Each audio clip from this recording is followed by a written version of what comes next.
धरापृष्ठ को अवतरण करिसेंती विघ्नहर्ता गणेश से नहीं चारिआडे धूमधाम रे पूजा करा जाई प्रभु गणेश को आवाहन करा जायछि। सेथिपई विभिन्न पूजा मंडप रे विराजमान होइछंती प्रभु गजानन।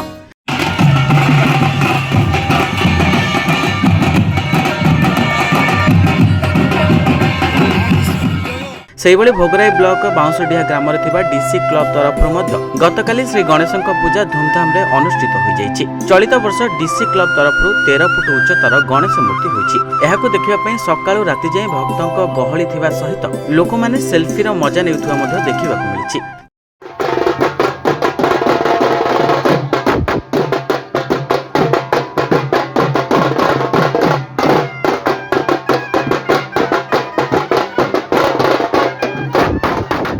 तेबे क्लब पक्षर सकाळे बाजा और रोषणी पार्टी सहित गणेश बाउंसडीहा पद्मपोखरी रे घट उत्तोलन करा जायतिला। तापरे संध्यारे आरती करी 5000 लोकंक पई खेचड़ी बंटन करा जायतिला। आज 13 वर्षर पूजा हेला हमें समस्त सांग साथी मिसिकी एमिति प्रथम बार निज किछि खर्चरू देकी सब पूजा स्टार्ट करदेलु।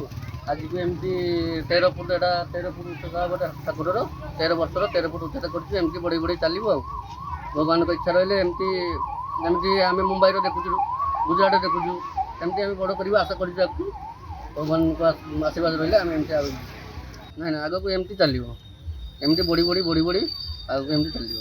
प्रथम तो जाना चाहूँगी कि जोड़ा पूजा होची आम एटा 13 वर्ष पूजा होगा टोटाल 13 वर्ष आम 13 फुट हाइट करुचे ठाकुर। तो एमती आग को भी प्लान रही कि आहरी बड़ करवा। तो सब पिला जोटा रोचंती वर्ष को थरे गोटे टाइम गणेश पूजा बाहर बहुत पिला रोचंती बाहर सब आसुचंती गोटे दिन में। तो यहाँ गोटे सेलिब्रेट करुचे बहुत मौज आकार। तापर जोटा होची कि सकाळ जोटा रोचे आम घट उत्तोलन टाइम रोचे 2टा बेले घट उत्तोलन होची। तापर संध्या आरती रोची। तापर दिन जोटा रोची भसाणी कार्यक्रम बहुत किसी रोची।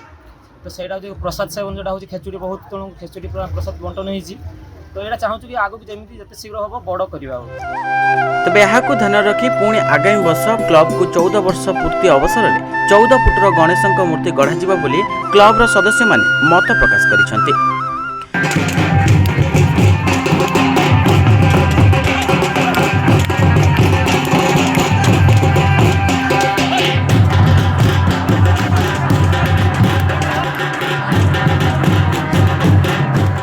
भोगराई मिताराणी पात्र रिपोर्ट न्यूज 95 ओडिया।